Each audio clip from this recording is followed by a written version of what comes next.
What's up, you guys? This is One Classic Gamer here. Welcome to, honestly, what I would hesitate to call a guide. There are parts of this video where I am going to do my best to guide you guys through trophies and whatnot, but there are other trophies in this video that I have already, started the progress on getting these trophies, and what you guys are seeing is pretty much everything else that I haven't shown up until this point that I have yet to get done with said trophies. So yeah, this is my platinum trophy video. This was my experience of getting the platinum trophy. I'm going to walk you guys through a fair amount of these, but like I said, I'm not going to walk you guys through every single one of these trophies. We have a lot to get through, and I'm kind of just winging this, hoping that I can follow along with my own crazy editing and, cover all of this. So the first trophy we're going to be getting is the Jack of All Trades trophy. Now, I got this during my professional run. Basically, when I reloaded the game for a second time, if you guys don't know, I played through the game on hardcore the first time and then professional the second time. New game, not new game plus. That's really, really important. If you do want to follow this video and get the platinum trophy, make sure your professional run is on new game and you do it in under 5.5 hours and in less than 15 saves, basically, to follow along with the rest of this video. So this is a favor that I missed out on my first playthrough. It's in chapter 4. You find that favor there, and the Lunker Bass is right there. And the only other one I was missing out on was the Savage Mutt quest. I'm not actually going to be showing this because I no longer have footage for it. I literally had to clear up space for my computer, but if you want to see the footage for it, check out my professional S Plus chapter 5 run and you will see how to get that quest done. Once you trade that final quest in, which for me this was the final quest, the trophy is going to pop up after that. So that's the Jack of All Trades trophy.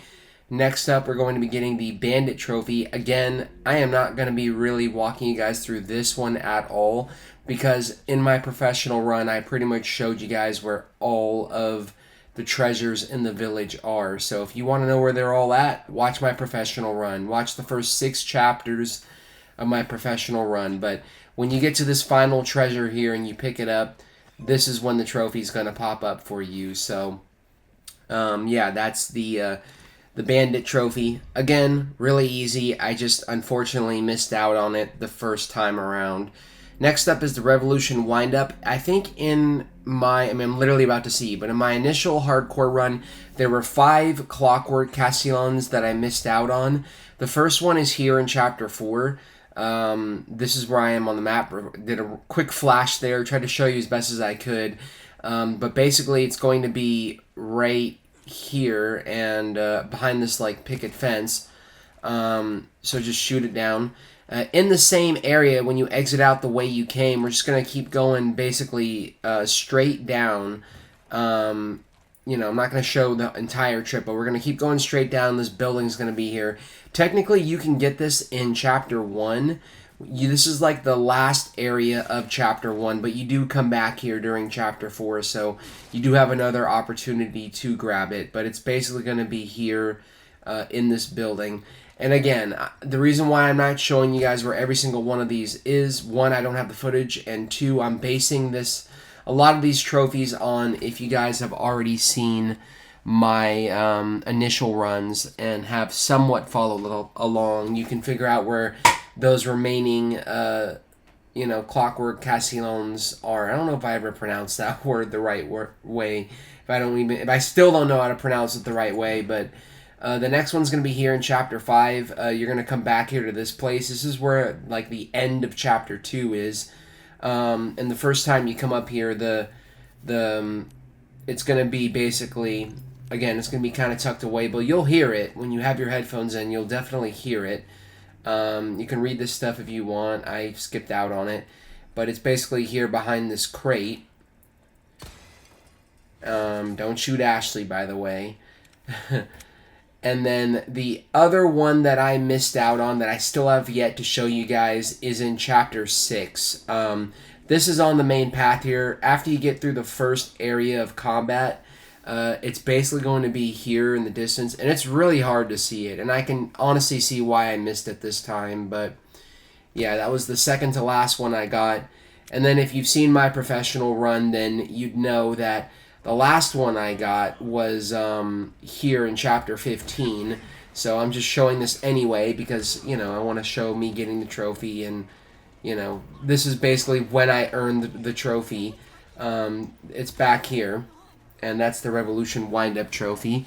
So now we're moving on to our third run, basically. So on our third run, we're going to set it to, we're going to do the Never Heard It Coming trophy first, which is defeat a Gyarados using only knives. Knives. Oh my god, I need to slow down. Important thing to know about this run, this whole run, do it on assisted. Do it on assisted, do it on the easiest difficulty possible because there are 2 miscellaneous trophies we're getting out of the way. Here, before the first Gyarados encounter on assisted, I repair the combat knife, and I do think I have a couple other knives on me at the time. But the reason why we're doing this entire run on assisted is because in this run, I'm going to be getting into it after the next 2 trophies, but in this run, we're also going to be doing the Frugalist, Minimalist, and Silent Stranger trophy. Yeah, make sure you have this on assisted. And also, this guy doesn't take as much to put down on assisted. He's a lot easier to deal with. Another thing to note on this third playthrough, since we're not going to be talking to the merchant for the Silent Stranger trophy, collect as much treasure as you can, because I did this entire platinum in like 3.5 playthroughs. I basically played through the game 3 times and then teabagged this guy when you're done. And then a 4th time, I played all the way up to like chapter 12 to get the last few trophies. So now we're getting the Wave Goodbye right hand. This is for defeating the Vertigo. This one's super easy. Again, this is still the third run here on assisted difficulty. Create a save here before the Vertigo. And I just decided, fuck it, I'm going to use the rocket launcher to take this guy out. If you create a save, even though we're not supposed to talk to the merchant or use any other weapon or an herb, for example, basically we're going to just create a save there so that when we get this trophy, we can reload the save and re-resume the run of, you know, Frugalist, Minimalist, and fuck, I'm already losing my train of thought. Silent Stranger trophy. So make sure you sell some stuff, buy the rocket launcher, and yeah, this is going to help us pretty much one-shot this thing and get this trophy. Yeah, it took me 3 playthroughs to actually fucking kill the Vertigo. Can you guys believe that? So when you first pull the lever here, this is when he's going to come out. I wouldn't recommend shooting at him until you have like a clear shot. Kind of like with Krauser later on, if you guys remember my professional run. He's a little bit tricky to hit here, but as long as like the rocket blows up within his vicinity, you'll get the trophy. So there it is. Wave Goodbye right hand. Yeah, he also drops interesting treasure too, a gold monocle. So yeah, going back to the beginning of the run, for the whole run, we're doing Frugalist, which is basically complete the main story without using a single recovery item. Complete the main story only using knives and handguns. And basically complete the story without talking to the merchant. So there are 3 specific instances where we cannot, where we're allowed to use weapons that aren't guns. And it's 1, this part right here, when you're fighting the fish boss. You can use the harpoons because you literally have no other choice. Here during chapter 13, it's okay to pull the rifle out and use the special scope to figure out which regenerator is holding the wrench.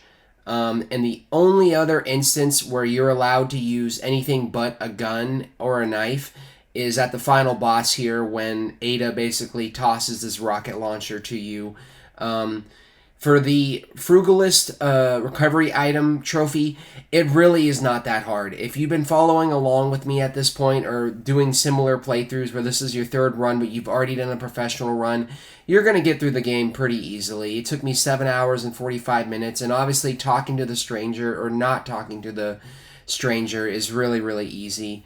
Yeah, this is pretty much where I earned all of the trophies. It took me, yeah, like I said, 4 saves, 7 hours and 45 minutes. Really easy. I'm not going to walk you guys through really anything there because you've already seen me play through this game like 2 times, and I feel like it'd be super repetitive and redundant for me to do that. So now we're on to our 4th playthrough. We're doing capacity compliance. For this, we're going to use the Chicago Sweeper and the cat ears. As you can see, I've already purchased the Chicago Sweeper. You have to purchase it from the main menu before you can use it in the game. The Chicago Sweeper, once you buy it in the main menu, you can purchase it at the merchant shop. And then the cat ears, once you buy the cat ears, you can equip them via the pause menu, I believe. Both of these are going to help us get this trophy. Now, in order to get the cat ears, you basically have to get through the game on professional in under 5.5 hours. And in order to get the Chicago Sweeper, you have to beat the game on professional with an A plus rank, or A rank, which we did both of those in our second run because we did professional, new game. Remember, new game, not new game plus, new game. And we were able to get through the game in under 5.5 hours.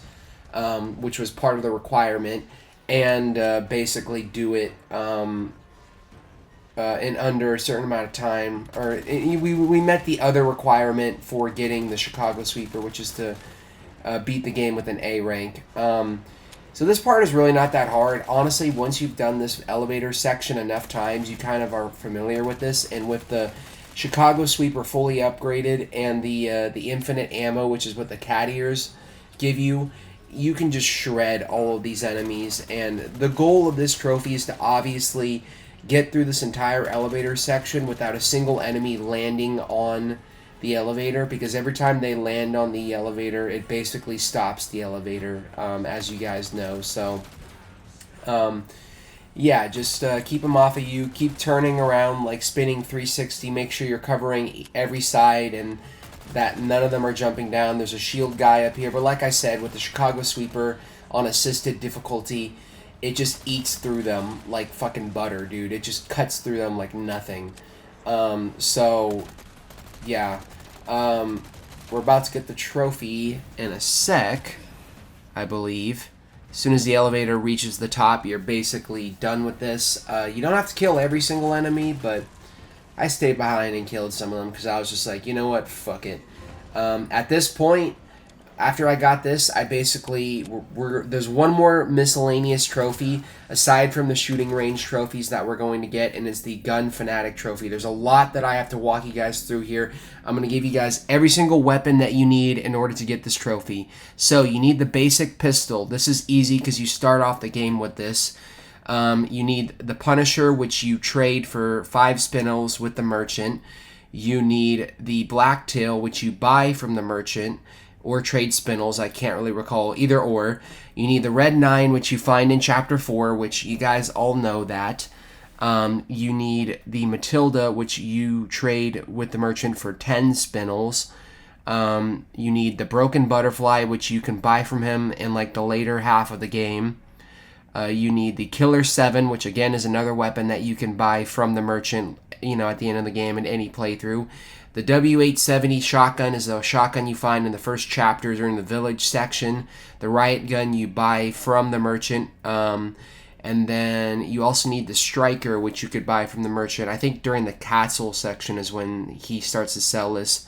This is the first sniper rifle you buy from him in Chapter 2. You need to buy the Stingray from him, which is at the beginning of the castle section.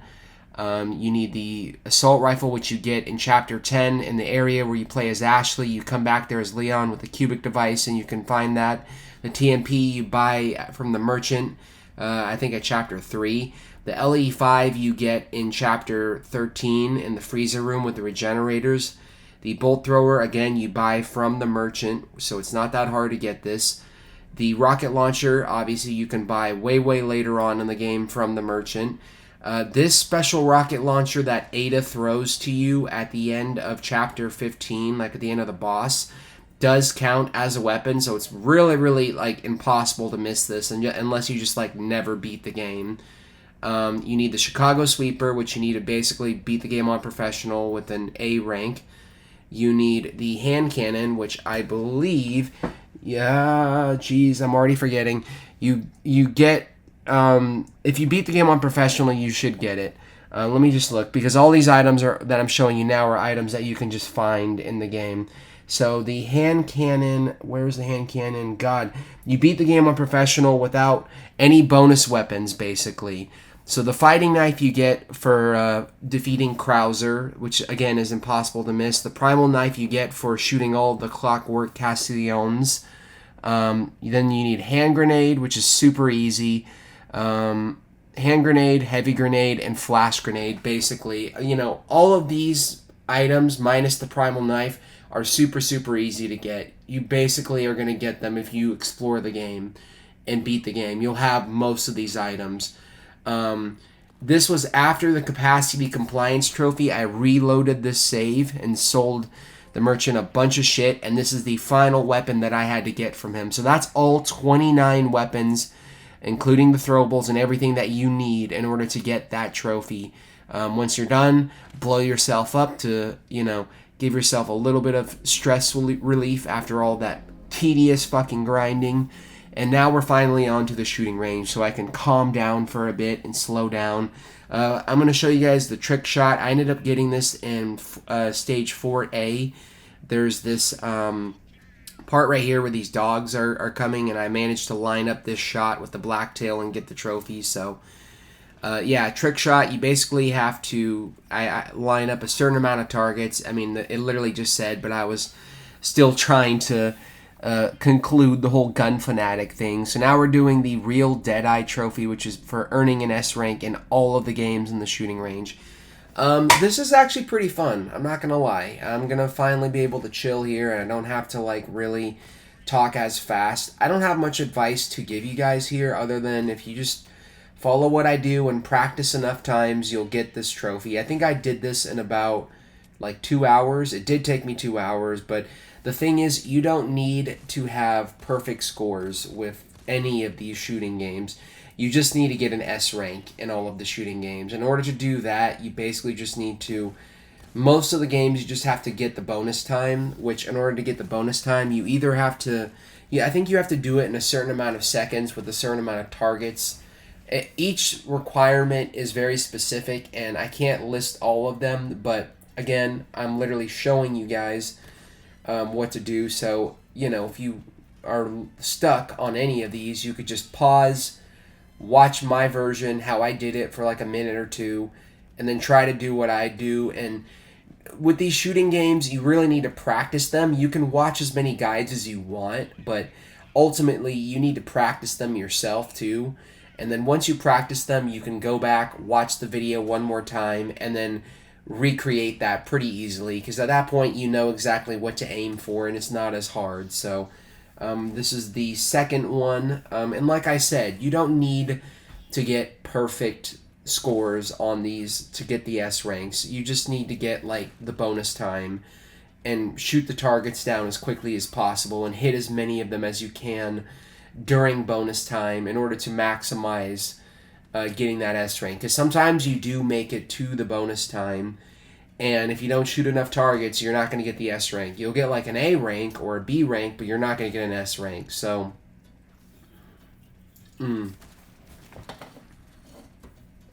yeah, just follow what I do or wing it. Do whatever you want to do. I would have loved to have gotten perfect scores on these, but the thing is, I checked my playtime for this the other day because I recorded some stock footage for this video literally a day ago. I'm still recording footage for this game despite the fact that I beat it months ago. And I put over 175 hours into this game, not including Separate Ways, which is coming up, by the way, and I'm super excited for that, but I'm not going to get ahead of myself there. By the time I got to this, I was so burnt out from the main game that I just wanted the platinum already, and I didn't really care about getting perfect scores on these. There was a good 20 to 30 minutes in the beginning of this, of the first recording session, where I was trying to get perfect scores on these, but Once I got to like this third mini game, I was just like, I'm good. I just want to beat him. I don't really want to get perfect scores. I just want to get that platinum. Because again, I'm not getting ahead of myself. Just doing a little bit of teasing. Separate Ways is pretty solid, and you can put a decent amount of time just into that mode alone and have a pretty good time with it. So I just wanted to get on to Separate Ways, but I wasn't going to do Separate Ways until I like earned the platinum in this game. And yeah, I put over 175 hours into this game, which to me is insane. That means that my first run took me about 30 to 40 hours. My second run took me about 60 to 70 hours, like double that, even more. And then my third run took me about 7 hours. And then, actually, I think my professional run probably took me longer than that. It probably took me like almost 100 hours to get through the game on professional. Like, I'm still like, until the day I die, I'm gonna complain about how hard this game is on professional, especially your first time. I think I could probably pick the game up now and do a lot better at it, but definitely it takes a while to learn this game. But at this point, to be honest with you guys, I was feeling great. Like, I felt like I had actually mastered this game. So yeah, it's kind of crazy that we're gonna get the platinum in this trophy. Wait, what did I just say? The platinum in this trophy? God. Oh my god, I'm sorry it's late. I cannot re-record this. I'm pretty sure most of you won't care. Or most of you probably be laughing. If I can get you guys to laugh, then, at the very least, to me, that's good.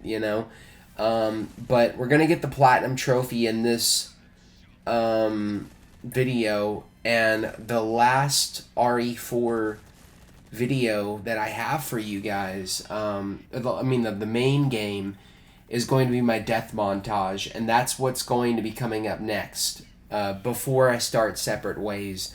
I don't have a death montage for Separate Ways, because at that point, my computer was just screaming at me to, delete stuff and free up space, because I had so much RE4 shit. I had to buy like 3 terabytes worth of hard drives, or like external hard drives, in order to store away this game and keep recording it. It really, really was a big game. Not as big as some of the other, games I've played, like, I don't know, Breath of the Wild or Tears of the Kingdom or Horizon or anything like that, but it was still up there, definitely. Like I said at the beginning of my professional run, I went through like an arc where in the beginning I fucking hated this game. And not in the very beginning. My hardcore run, I loved the game. My professional run, I hated this game. Absolutely hated it, to the point to where there were days where I was so mad that I couldn't get through certain parts that I would go online and start shit with people, or complain, or be one of those guys, those bitter guys complaining about how this game is overrated, and because I couldn't master the difficulty. And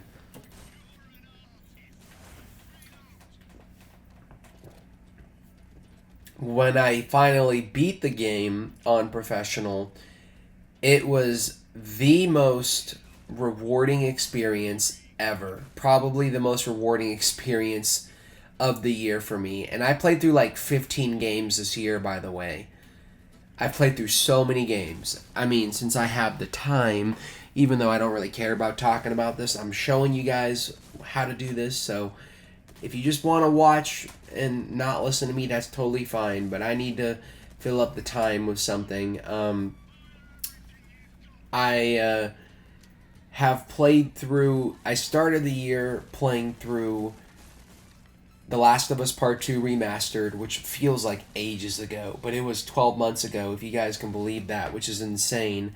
Last of Us Part 2 Remastered, then Control, RE2 Remake, Spec Ops The Line. Around that time, I started playing through Alan Wake 2 again, the final draft, which I consider that to be another playthrough. Tears of the Kingdom, I consider that to be a playthrough for this year too, because I put just as much work into it this year as I did last year, even more so actually. So it's the one rare game I've covered that I consider to be both a 2023 and a 2024 playthrough. The Night Springs DLC and Lake House DLC, you know, they're within the bounds of being very, very short games, so I consider them also to be separate playthroughs. Because I put about 4 hours into Night Springs almost, and then like 5 hours into Lake House. That's 8 games right there. After that, RE3 Remake. Then this game, RE4 Remake, was the 10th game that I played through this year and tackled this year. Then RE8, which is actually coming up after this. It's going to be my New Year's playthrough following up this game. This game is going to go all the way to December 31st. And then when New Year's rolls around, RE8 videos are going to start coming out. I played through Alien Isolation, did a Nightmare Permadeath run, which was probably the second most intense experience of the year for me. After Alien Isolation, Ratchet and Clank, Rift Apart, The Legend of Zelda, Echoes of Wisdom, Silent Hill 2, and now fucking Mario and Luigi Brothership. So 16 games. 16 times the detail. I'm just kidding, though. If any of you know what I'm referencing there, you're a G. But anyways, out of all the 16 games that I've played through, beating this game on professional, I'm not kidding you, was one of the most insane, frustrating experiences ever. It was rough, but at this point, like I said, I felt so good. I felt like I had mastered the game, which is great because when I started playing Separate Ways, I learned that Ada controls pretty differently from Leon, and I had to master it again. But yeah, Separate Ways I also did a professional run for. I don't remember it. It was tough and challenging, and there were a ton of parts that I struggled on. But I don't remember it being as tough as... It was nowhere near as tough as the main game. And yeah, obviously I'm going to do a professional run for Separate Ways too, because I have to. You know, I just have to. So, all in all, this game has just been wild from beginning to end. And, I mean... Only thing I regret, obviously, I guess, is getting the perfect scores in these. I still have no desire to go back and do so. For me, getting the Platinum Trophy was enough. I didn't even really touch the Mercenaries mode at all in this game. That's another thing. If you guys are wondering if I'm going to do Mercenaries, I'm not. I chose to skip out on Mercenaries because I just was not interested. There were no trophies associated with Mercenaries in this game, so I just figured, you know what, fuck it, I'm going to skip out on Mercenaries. But I do make up for it in RE8, by the way, because RE8 does have Mercenaries trophies that you have to get in Mercenaries mode. And those fucking suck. I think I just don't like Mercenaries. I'm not a Mercenaries guy at all. Especially, I mean, at least in RE8. I hate Mercenaries mode in RE8 so much. I hate it, I hate it, I hate it, I hate it so much. Anyone who wants to defend Mercenaries mode in RE8 Village, I just don't get you, man. I do not understand where you are coming from. I hated that mode so much. I've seen gameplay for it in this game. It actually does look pretty fun in this game, and I don't know. I'm not promising it that I'm ever going to try it out. Like I said, I don't gel with Mercenaries. Mercenaries is not my thing. It's not really why I play RE. I play RE for the story, and I like to replay the story like every other RE fan to like try to get through it faster. How many challenges can I get done? That's what Resident Evil is all about to me, not the extra Mercenaries mode. But that's just where I'm coming from there, so... This is the bolt thrower. Fuck, I need to slow down. This is the one, like, honestly, like, piss poor performance I had in one of these games, where I was surprised that I got the S rank, but I didn't care. I was like, I got it. It doesn't matter to me. We've got one more after this. The last mini game is probably the most insane, fast-paced, crazy one to do. And it's one of the few ones where you actually don't have to get the bonus time in order to get the S rank. Yeah, but I mean, circling back around to Mercenaries mode and not getting the perfect score and all the other things that I missed in this game, and fuck it, let's just mention RE2 Remake and RE3 Remake and RE8 Village. There's a ton of challenges that I still don't have in that game. There's a ton of challenges that I don't have in all of these games, period, minus RE3 Remake, actually, because I did finish up RE3 Remake. When we get RE9 or the next RE Remake, if I'm still making videos, I'm thinking about coming back and revisiting these games and going for as many of those challenges as possible and just doing new things. Maybe playing with some mods, but yeah, because I love these games so much. This was the year that I just became obsessed with Resident Evil, so much so that I fucking love this series now. I mean, I've always loved it since I was young. I mean, I started off with RE5. I was one of those. Grew up with RE5. Played RE6 when it came out. Fucking loved it only because I was a teenager and I didn't really know I didn't think it was bad. Now that I've seen, I've gone back and rewatched gameplay for that game and I'm like, this game is embarrassing. It is so bad. RE7 was amazing. RE8, obviously, I didn't play through for a long time. So I played through RE7 and literally sat on that game for almost, a decade. Well, not a decade. 7 years I didn't play that game. And then at 7 years, I played that game only. And then I finally picked up RE8 this year and played through it because I was like, you know what? I need to play through this game. And out of all, I've also played through the Revelations games, Revelations 1 and 2. Out of all the games I played through, when I started playing through that RE2 remake, RE3 remake, and then this, here's the platinum, by the way, we finally earned it because boredom kills me. That was when I just became obsessed with Resident Evil. So I didn't really talk about those shooting mini games at all. I apologize for that, but I hope what I showed you there was enough and you were entertained by my commentary. So that's the end of my platinum guide-ish for RE4 Remake. Next time, I am going to be uploading my death montage / fail montage. So that will be going up tomorrow at 5 p.m. Pacific time. If you enjoyed this, please comment, like, subscribe, share it with your friends. And yeah, I will see you guys then. Peace.